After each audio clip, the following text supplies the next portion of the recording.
दोस्तों, क्या आपको पता है बाबा साहेब की एक आदत से परेशान उनकी पत्नी रमाबाई रोने लगी थी और उन्हें देखकर बाबा साहेब की आंखें भी आंसुओं से भर आईं।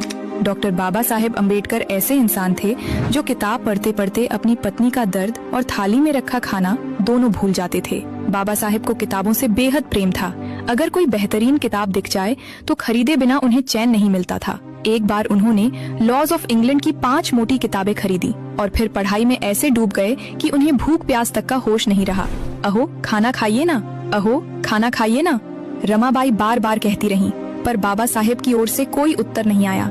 अंत में वे बस इतना बोले, अरे ये पन्ना पूरा कर लूं, फिर भोजन करता हूँ।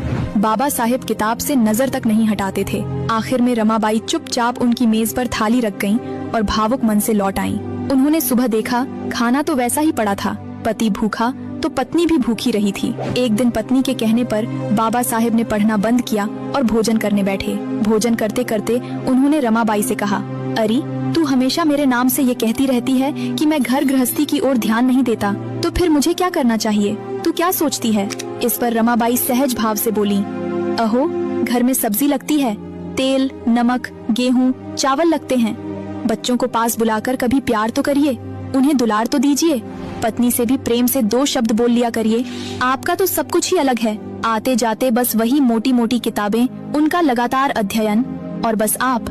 इन शब्दों के साथ रमाबाई की आंखों में आंसू आ गए और उन्होंने कई दिनों से दबा अपना दुख पति के सामने व्यक्त कर दिया। वास्तविक स्थिति की समझ होते ही बाबा साहेब जैसे महामानव की भी आंखें नम हो गईं। उन्होंने बड़े प्रेम से पत्नी से कहा, रामू तू ऐसी साध्वी है, इसलिए ही तो मैं ऐसा रह सकता हूँ।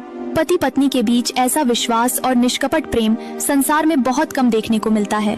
इसी विषय में डॉक्टर बाबा साहेब आम्बेडकर कभी कभी निजी बैठकों में अपने मित्रों से कहा करते थे, पत्नी और बच्चों से कैसे व्यवहार करना चाहिए ये मुझे सचमुच समझ में नहीं आता, लेकिन पुस्तकों से मेरा बहुत अच्छा मेल बैठ जाता है। दोस्तों, जब रमाबाई आम्बेडकर मंदिर में नहीं जा सकी, तब बाबा साहेब ने ऐसा क्या कहा कि सबकी आंखें भर आईं। डॉक्टर बाबा साहेब आम्बेडकर की धर्मपत्नी रमाबाई बचपन से ही पंढरपुर के विट्ठल पर अटूट श्रद्धा रखती थी। वो मानती थी कि विट्ठल की कृपा से उनके पति यानी बाबा साहेब आम्बेडकर हर संकट से बच जाते हैं। लेकिन जब वो पंढरपुर पहुंची तो देखा वहाँ उनके जैसे भक्तों को मंदिर में घुसने भी नहीं दिया जाता।